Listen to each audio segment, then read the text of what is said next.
Good evening and welcome to another episode of the San Antonio Soccer Roundtable. It's good to be back. Joining me this evening, we've got Todd and we've got Fred Coe, director of the Defenders Cup, which is a all-military soccer tournament played here in San Antonio that's coming up this Labor Day weekend. Is that correct, Fred? That is correct. So tell us a little bit about the Defenders Cup and kind of what exactly it is, and for those of us here in San Antonio that might not know. The Defenders Cup is made up of all the military base post varsity soccer teams around the nation. They come once a year, play for the national title, basically to say that they're the best military team in the nation. It's basically between anywhere from 35 to 40 teams a year comes in and plays 4 days, and 4 grueling days of soccer, pretty much. It really is. I know I was out there for one full day last year, man, and with the sun and that heat, there in late August, early September, Labor Day weekend, there's a lot that goes into it with these guys. They're in top shape. I know there's a lot of training and stuff like that from the Facebook page. I'm guessing that kind of goes in year round before the tournament. Yeah, so I take care of all the ins and outs of the tournament, but the local base there, JBSA Lackland, takes care of all the finance and all the other outside things for the tournament. But a lot of these teams, they train year round just to make it to the national tournament to win it all. And a lot of these players are from a college players or someplace semi-pro, some kind of league somewhere. And yeah, they train year round to make themselves win the tournament, basically. Yeah, Fort Campbell won it last year. Who is it typically, which branch do you typically see that kind of has the most success in this tournament? It typically goes here and there. Usually it's Air Force and Army because those are the ones that bring a lot of teams. This year we have some Marine teams and one Navy team coming. But last few years it's been Army. And Army base has won it the last few years. Hoping this year, I am an Air Force retiree, so I'm going to be an Air Force retiree. So hopefully Air Force wins it this year and brings it back to the Air Force side. But lately the Army's won it for the last few years. Now, Todd, I know you're former military. What branch of the service were you in? I was in the Army. Oh, cool. That's good, Todd. So before we had unit teams on base on all 3 bases that I was stationed at, but this tournament is after I finally got out. So it would have been nice to have something like this. Oh yeah. Well, and Todd, that's pretty much what I do. And so I took this over from the late Stu Hess. He passed away this year. He was the whole mastermind behind this tournament. And I took this tournament away from him for probably about 4 or 6 years ago. I helped him out and then once I took it over, I started growing it bigger and bigger and trying to get more things involved in San Antonio and everywhere. And tell us a little bit more. I don't think most people realize, I know at the end of the tournament last year, you had some health issues just from, the exertion and everything else that you go through. What all goes into trying to put a tournament like this together for these guys? It starts pretty much the month that the tournament ends. I just start putting onesies and twosies together of how we're going to be for next year, how many teams possibly, who's returning next year, how do I promote the tournament, what new logo we're going to have, it pretty much starts in October, and I do little ins and outs. I'll maybe take a break during the holidays. And once February starts, that's when it starts. We get the bylaw started, the schedule starts, contacting every team that's out there in the military that I know or that I can get my hands on, and then start coordinating with all the local agents in San Antonio who we need to talk to, because the sooner I get things started, the better it is when the tournament comes up. But it takes probably eons and hours and days and months to get this, just to get something like this planned and ran. Now, it's going to be out there at Star Soccer Complex. For those of you who don't know, as we mentioned, it's going to be Labor Day weekend, so there will be games on a few different fields out there like last year. Yes, so we actually have the whole complex. We won't be using the 3 main fields that the San Antonio FC and the Academy uses, but we're using all the other fields on there. So Friday night is one game. Every team will have one game on Friday night. And then Saturday finishes pool play, and every team will have two games. And then everybody takes a break because it's soccer, so we all need to rest our legs. And then Sunday starts the elimination round. Make it or you stay, either win or leave. Some teams could play 3 games or just 2 games and make it to the semifinals, finals on Monday. So. Well, there you go. It should be a great weekend of soccer out there at Star Soccer Complex. The weekend of what I guess that'll be the 30th through the 1st. Is that correct? Yeah. So it's Labor Day weekend. So I believe the 31st is a Friday. Okay.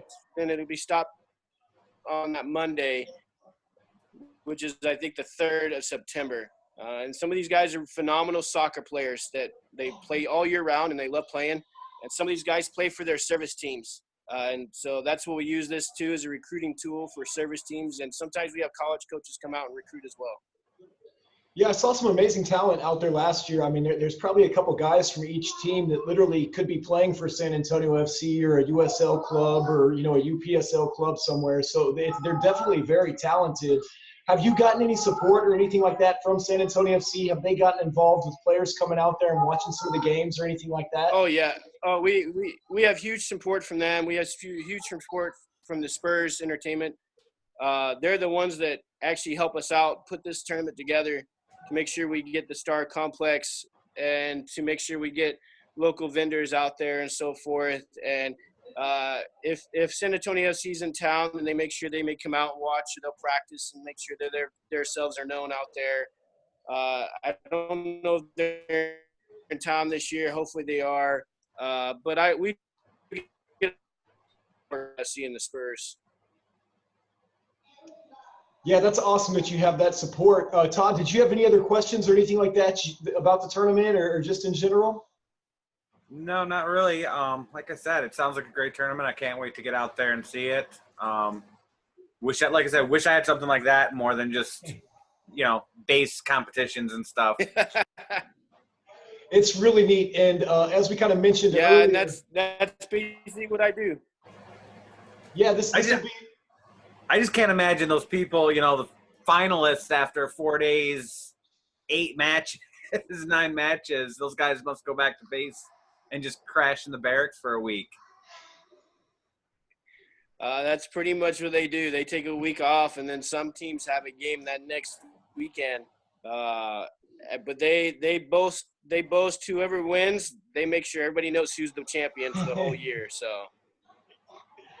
Yeah, it's a lot of fun, a huge rivalry. So, again, for those of you that don't know, here in San Antonio out there at Star Soccer Complex, Labor Day weekend, the Defenders Cup, go out there and support the military. It really is some great soccer. And, Fred, I just appreciate you coming on with us and talking to us about it a little bit and sharing that with us. And hope to see you out there again this year, man. And also, too, I almost forgot, you had a birthday here pretty recently a couple days ago. Is that correct?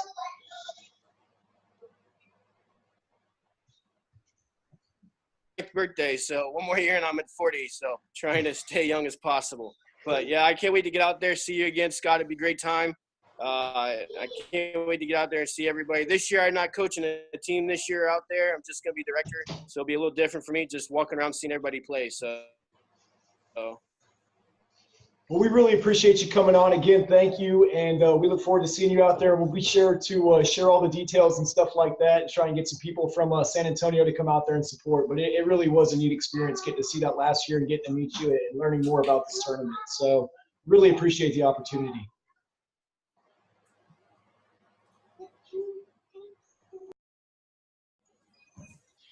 So that was the Defenders Cup. Definitely wanted to talk to Fred about that. Todd, I appreciate you joining that interview with me. We got Gordino joining us now as we get into some more San Antonio soccer news. Be sure if you're free Labor Day weekend, you don't have anything to do, go out there to Star and go check it out. There really are some talented players out there. They get a lot of vendors out there and stuff like that, set up booths. It really is a good time. There's no cost of admission. Go out there and support the troops and at the same time get to watch some soccer here in San Antonio. So moving right along, we were all out. And don't forget that there is a San Antonio match later that day. Monday. Come out early, see the Defenders Cup final, come to the tailgate, and then go see SAFC. Yeah, that should all time out together really well, actually, because I know they're going to try and get those matches done a little bit earlier in the day, just for travel purposes and stuff like that, because those guys got to head back to their different bases and everything. So you're right, by the time those are over, the tailgate should be starting up and move right into San Antonio FC. But before we get into some San Antonio FC news, we were all out there on Saturday for one of the Samba preseason games as they took on the new San Antonio Runners, which is basically a UPSL team that's formed out of UTSA. So I had a little opportunity to talk to Coach Mason Rankin there from UTSA, and they're basically going to field 3 different teams this year. They're going to have their 2 club teams and then the UPSL team. I know we were all kind of chatting a little bit just in terms of what their players were going to be compromised of, and for the UPSL squad, they don't have to be students. Obviously, for the club teams, they will have to have student IDs.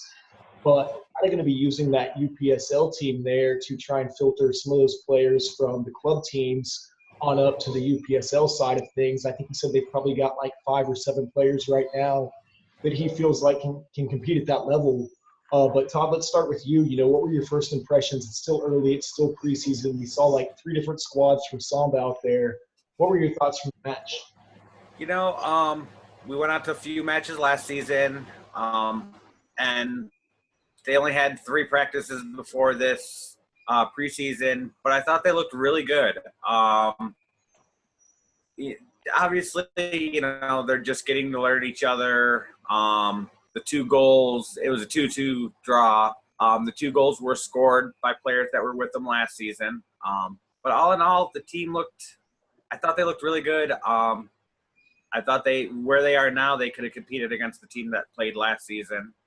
And I look forward to seeing how they develop and grow. And then they're going to know a little bit more about their opponents this season, from the coach's standpoint. So hopefully they'll get off to a better start than they did, and we'll see where they go. Still don't see why they're playing in the South, and I don't agree with it, but I understand Coach Rexroth's decision to help out the league and the conference. Yeah, what about you, Jose? I mean, you were there as well. You got to see a lot of the game. They played 3 30-minute halves, so, I mean, you got to see the majority of it there. What were your thoughts, from Samba and from UTSA? Yeah, well, it was my first time out there. Last year I didn't get to go to any of the games, but first of all, the complex is a nice little complex, surrounded by a bunch of green area. So, when we first got there, I felt that UTSA had more of an attacking style. They were kind of dominating the match. They had a lot of good chances. Like you said, they were 3 30-minute halves, and Samba was able to rotate players. So that kind of worn out UTSA at the end because they only had, 2 substitutes, something like that. 2 or 3. Yeah, it kind of hurt them on the physical side. And also it was 2 o'clock, 3 o'clock in the afternoon. So the heat was bearing down. But overall, I mean, it's just these are practices. These are preseason. The results really don't matter. It's more of getting to know each other, getting to know the players. Like we talked with Coach before, he was bringing 9 players back from the Samba squad from last year. So he has to mesh in those players with the new guys and see where each of them fits. There was a couple of good play. I know we were all 3 of us were talking about those 2 attackers for UTSA, number 11, number 7. They start off on a great foot. They had a couple of chances that, in my opinion, they should have finished off and could have gone way ahead of Samba. But overall, Samba came back, and I was really impressed with both keepers, both the Samba and the UTSA keepers. They look like that position is pretty secure. And I mean, but it's turf. It's kind of tough playing on turf, especially if you're not used to it. It's hot. I heard a couple of players say when they came off, hey, my feet are burning. But yeah, hopefully, I don't know what times are they gonna be playing.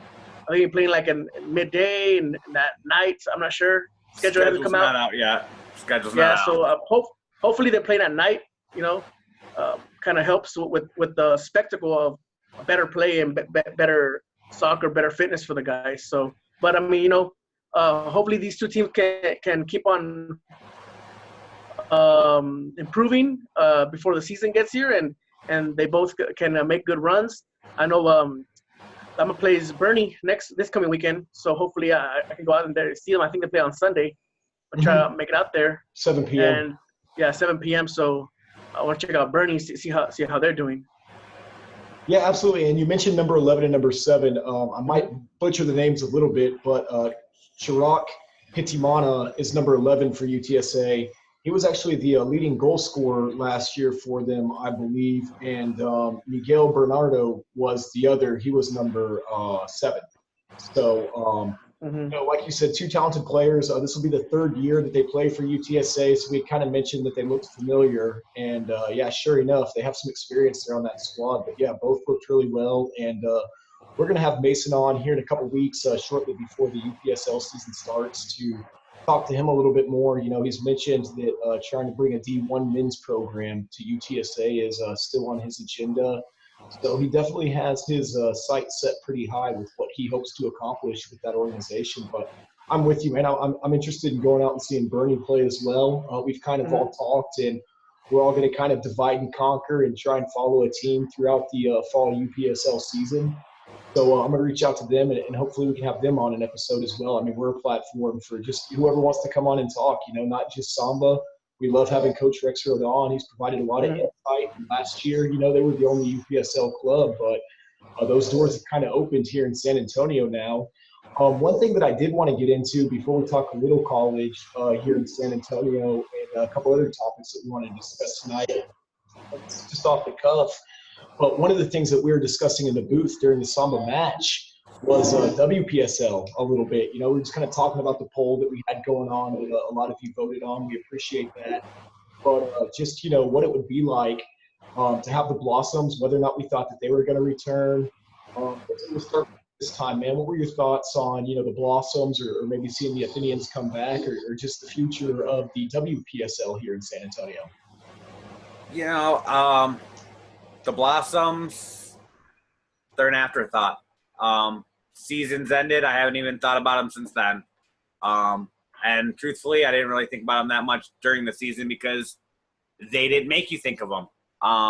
They didn't keep, you know, they didn't post or communicate or anything to keep them in your thoughts. I would love to see the Athenians coming back.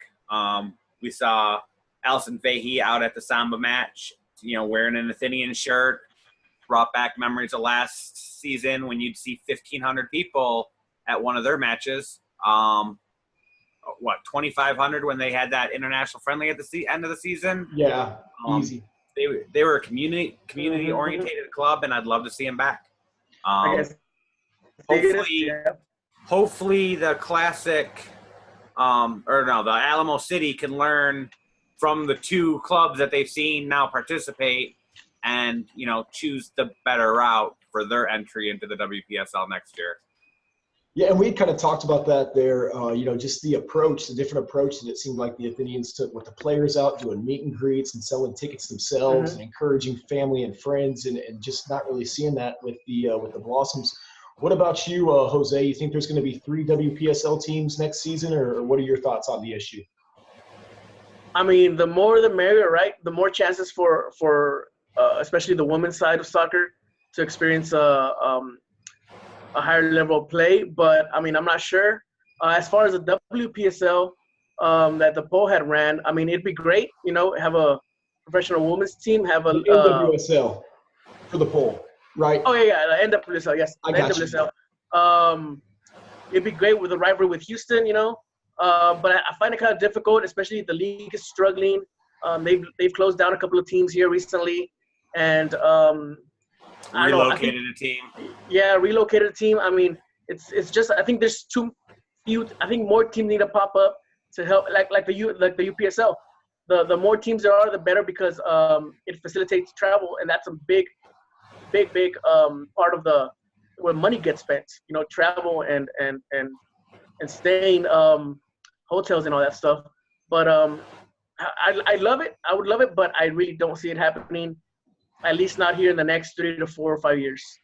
Yeah, and just for clarification purposes, obviously we talked as well on Saturday about Liga MX and the chances of getting a La Liga team here in San Antonio, and I was really just kind of surprised by the response that we got, the interest in getting a team here. Obviously the chances are next to nothing, but we just kind of wanted to put that out there as just a gauger of, where San Antonio. I was just kind of curious where everybody stood now with the news coming out of Austin, which we don't have to get into. We've got another poll right now just out of curiosity because probably one of the big parts of that bid is going to be trying to draw San Antonio fans up there to support that. And we can save that subject for another day. We'll see what the poll results are in that. But, yeah, just, it was a pretty even split, it seems like, from that poll that we ran on the NWSL. But so I was looking into the NWSL a little bit more just to try and get some more facts from it. And you're absolutely right. Their attendance was down. I mean, their average attendance is like 5,000 people a game. So yeah, and a big chunk of that is the fact that the Thorns draw 17,000. Right. So it's kind of like skewing the attendance with the USL because of Cincinnati. Orlando draws a big. Yeah, it's Orlando and the Thorns that are making up a majority of those numbers. USL numbers. Some of them are drawing, 1,000.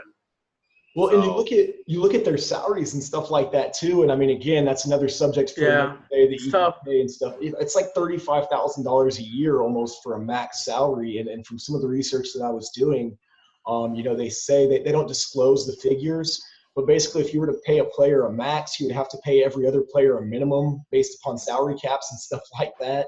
So, your average NWSL player isn't probably even making, close to that. So no, they're flipping burgers or something on the side to make ends meet, similar to, what we hear USL players are doing in the off season. Yeah, and I'm sure they do a lot of clinics and one-on-one sessions and stuff like that, to try and help make ends meet. And that could be. And then the elite of the NWSL are playing for national teams and getting that kind of fee too. Sponsors and stuff like that. Yeah. Sponsors, Alex Morgan's being sponsored by whatever shoe company and everything. But your majority of NWSL players, they're not getting that. Yeah, no, the league has a long way to go. I mean, it just started, I think, in like 2013, so still obviously has a lot of room for growth. And we'll just have to wait and see what transpires with soccer here in San Antonio. I mean, I've seen some people post that Austin doesn't really affect SA's bid. And I mean, I don't think it helps it. Maybe there is still a chance for San Antonio to get an MLS team if that's what you want. But I definitely think that Austin plays a huge factor in that. But I definitely don't see basically the eastern half of Texas having four MLS teams. And people talk about how big Texas is. And I mean, there's arguments for and against that, and the market sizes and stuff. But like I say, definitely want to save that subject. Dallas doesn't draw. Houston doesn't draw. I will guarantee Austin is not going to draw. And they're going to say, oh, it's a college town. Well, so is Columbus. And it doesn't draw. So, having MLS. They're going to have that first couple of, It's new. I don't even think they'll have a first couple of games. But I don't see much happening. Yeah, I mean, we'll have to wait and see. I think, Go ahead, Jose. Did you have anything else that you wanted to say on that before we just kind of move on from that subject? I mean, fuck Austin. That's all I got to say. Hey, that too, buddy. That too. So we'll see how that poll transpires. So far, it's still early, but yeah, the big majority. I was kind of expecting maybe the verses. You got your LA Galaxy fans and stuff like that might travel up there or something for a match, but the majority so far have said, screw it. I don't care who's playing there. I'm not going to go up there and go see a game, which I'm in the same boat. You can say a lot. You can say a lot on a poll right now, and I'm going to tell you right now, there's a lot in effect when the Galaxy come here. Well, if they're playing on natural, grass and not turf, because he won't play on turf because might stub his fucking toe or something. But the Rooneys come here, the Zlatans come here. People are gonna go see. I guarantee it. You can say what you want out of Twitter poll, but I guarantee that people are going. Now we're going to hold them to it. Somehow I'm going to figure out how to hack Twitter and see where people voted. And if we see them posting any pictures, we're going to pull their roundtable card and take away their stickers. But also, too, quick shout out. Wanted to highlight a little bit of the college news. Haven't really had too many chances yet to go check out those games. Still early in the collegiate season. UTSA, if memory serves me correctly, the women's program, their girls won 3-2 against Northwestern. Took a little bit of a loss, though, this past weekend there in San Marcos. Todd, I know you were kind of looking into that. What did you discover about UTSA women's games? I didn't get the UTSA one. I saw the Incarnate Word one. Excuse me, Incarnate Word, yeah. Incarnate Word against North Texas, just they got crushed. 3 they lost 3-0. They got outshot by like 30 shots. Wow. Hopefully, it's that one-off, early season anomaly and they can straighten the ship. But, there's like 34 shots to 5 or something like that. Look up this UNT women's soccer program, Mean Green, man. Like, what the heck? I did not know they were that good. Let's hope they're really not, But yeah. Gotcha. Well, 37 shots to 2. Jeez. Yeah, that's tough. Okay, yeah, I'm looking at the box score there. Yeah, so they lost their first game versus OU. UNT did, and tied SMU before going on to beat Incarnate Word 3-0. So yeah, that's definitely, and it was up there in Denton. It looks like at Mean Green Soccer Stadium. I know Philip Winez, who we interviewed before, has had 4 goals so far for Trinity University just preseason. So he's off to a really hot start. And Victor Villarreal had his first shutout as well in the preseason up there in Dallas. So we'll keep a watch on that as we get more into the college season, and definitely keep you guys in the loop on what's going on. And we want to do more interviews with the players and coaches and stuff like that from some of these different schools. So keep everybody updated on that. But I guess all that's left is San Antonio FC. I don't know if I just need to quit the podcast or what, because I miss out on a few games and they go on this 4-game win streak, and all of a sudden I'm back and we're down 2. So, if I just need to give up this podcasting thing and let you guys take over, y'all are doing something right, obviously. Match is ugly. Come back after the season. Yeah, after the cup. I'll just talk high school. Leave San Antonio FC alone. But, that last match was ugly. Yeah, what were your thoughts from that game? Again, they gave away a lead. What do you have for us upcoming match and last match? What are your thoughts, Todd? The Timbers match, I thought they fell back into that, everybody's trying to do it on their own. The Gordon goal was nice. The Timbers announcers are full of shit when they said it was, I'm like, what the fuck? It was a beautiful goal. Your goalie sucks. Sorry, he missed it. It's only up for USL Goal of the Week, right? Yeah.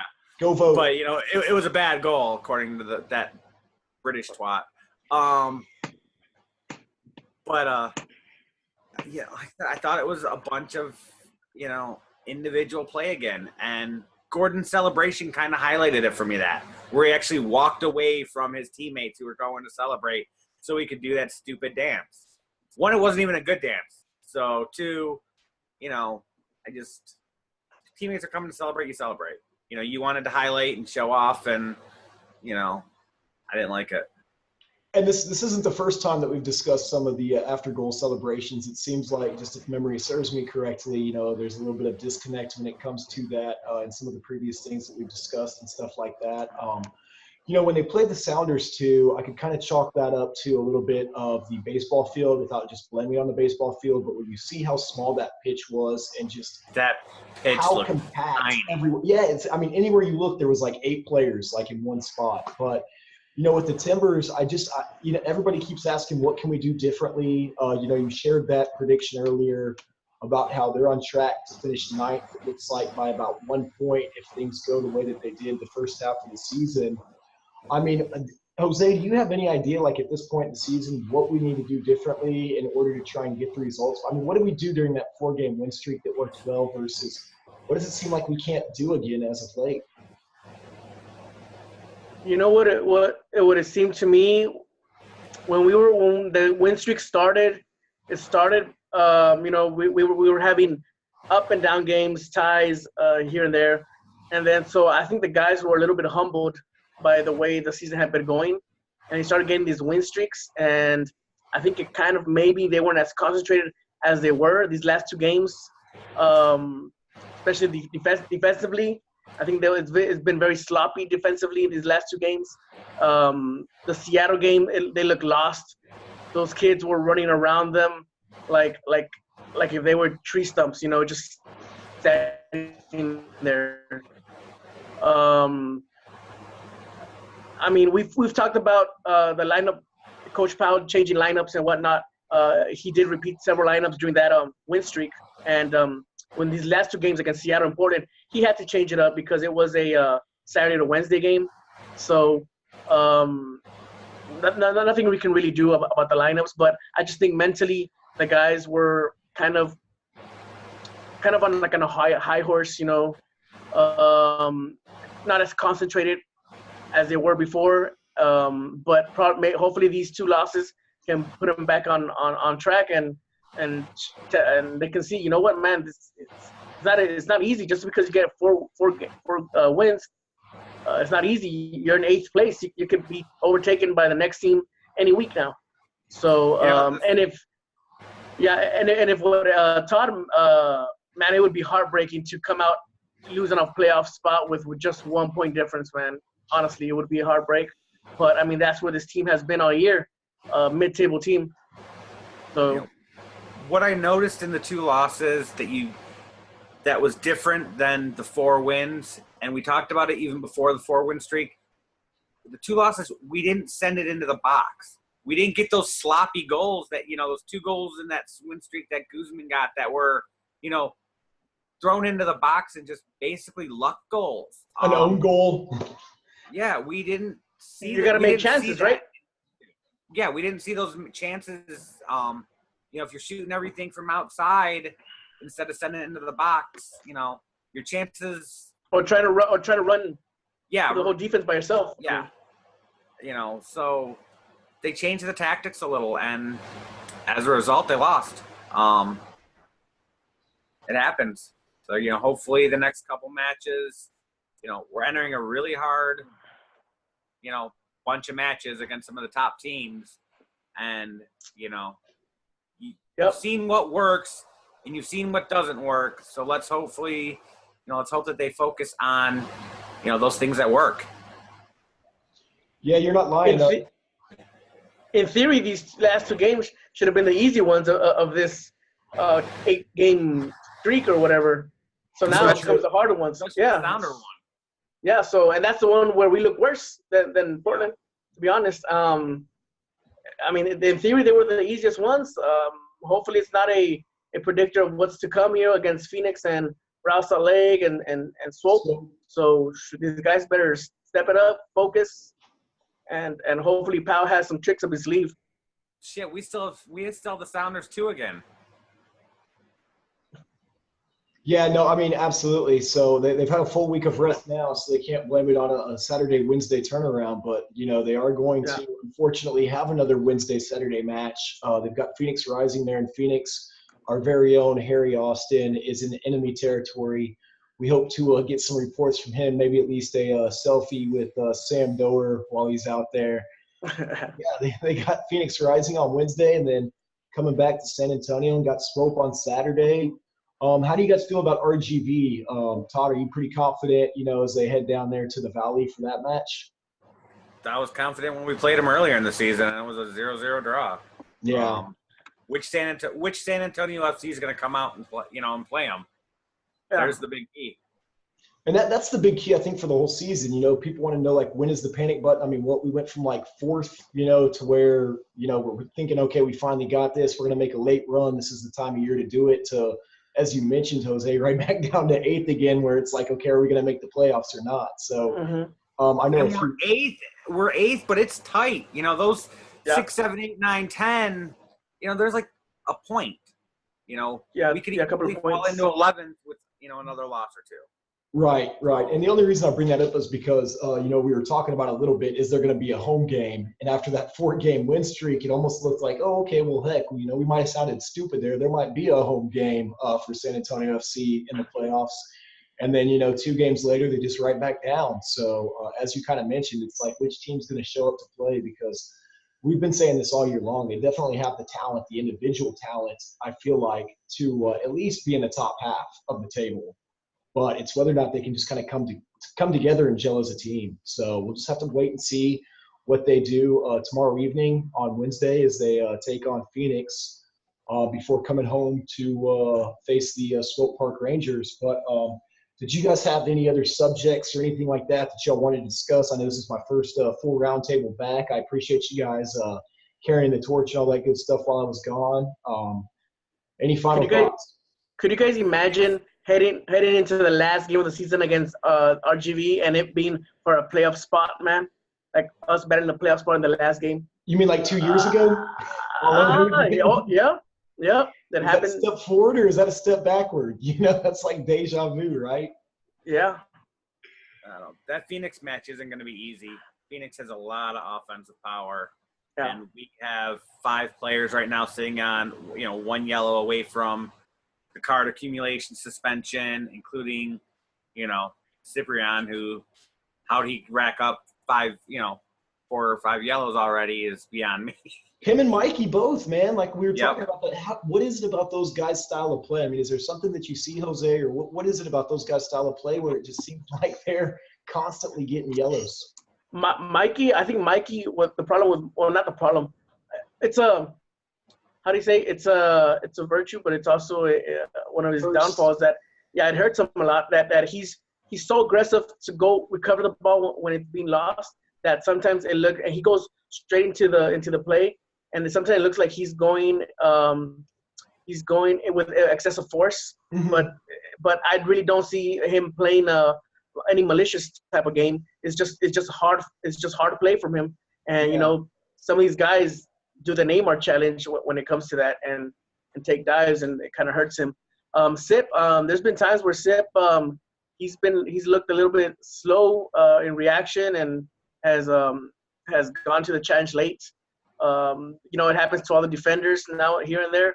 But man, didn't Mikey early in the year get one of these suspensions for? No, he got a red. He got a red card, right? Yeah. Not accumulation, yeah. I also think Sip has gotten like 2 bad calls against him that I wouldn't have carded him for. Mikey's cards, okay, I could probably see him all being legit, but I think Sip's had a couple bad calls against him. And as you said, I don't think Lopez is our malicious. Dirty player, yeah. It's just, plays hard. You're that fraction of a second off going into a, tackle type of situation, and, it happens. Yeah. Absolutely. What about you, Todd? Any final thoughts outside of just kind of Phoenix being a tough matchup for us coming up here this week? Get your ass to the match on Saturday, people. Attendance has been down. Attendance is down. The club needs you more than ever. Anyone can cheer on a team when they're on a 4-game winning streak. What kind of fan are you when they're down and out and lost a couple matches and need you standing behind them, cheering as loud as you can? That's when the club needs you. Yeah, not that you need gimmicks or anything like that to support the club, but we did see them purchase the San Antonio Thunder rights and stuff like that, and obviously they're going to be doing like an Our Future and kind of a throwback thing. September 8th. Yeah, oh, that's right. That's the September 8th match. Excuse me. September 8th, the home match against Phoenix, Our Future night, recognizing the academy before the match, recognizing the ETP program at halftime. They're going to do another Training Top charity auction. The old school. Yeah, with the Thunder. The Training Tops are going to be Thunder inspired. We've kind of seen them purchase rights and everything, and I kind of wondered if we were going to see something similar to like the Flying Chanclas, some type of like little tribute or throwback jersey. No, like, have you guys seen the old Thunder uniforms? No. Yeah, they were hard. Yes. They're hard. They're so hard that they're good. It's not a throwback, it's a throw it back. Yeah. So they're gonna be doing from what I read, they're doing the auction with the player warrants. Right. But they're The also players gonna be weren't selling training them. tops. Yeah. Yeah, but they're also gonna be selling those training tops. Yeah. Okay. Just like they did with the military ones. Yeah. Very cool. I knew they were going to have like some scarves and stuff like that if you buy a ticket for like $20 Yeah. to get the scarf. So I might have to. At Yeah, least but I clicked the link and it just went to the ticket. It didn't say anything about the scarf. So I guess we'll that get some link more is info checked. on that. Yeah, not till September 8th. But one last thing that I wanted to mention is Senior Frogs co-ed team is playing in the championship Sunday at Shirts. Don't have game time yet, but I'll be sure and tweet that out there. I know all you guys want to come out and watch me in goal as I relive my glory days. But I'm sure Monday I'll be hurting as I was today. So again, thank you guys so much for everything that you do. I know Harry's not with us tonight, but thank you, Harry, for everything that you've done these last few weeks. It feels good to be back. This is the San Antonio Soccer Roundtable. What's life without goals? We out.